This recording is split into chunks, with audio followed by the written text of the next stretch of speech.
I'm going to start centering this clay on the potter's wheel. Just going to wet the bat a little bit, very slightly. Put that down.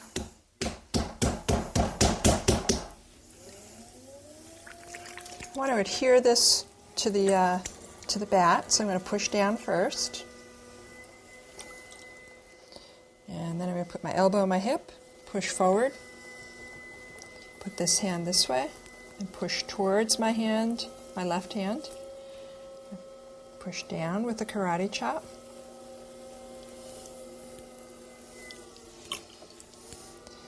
Now I'm centering this for a lidded container. It's no different than centering it for a cylinder form.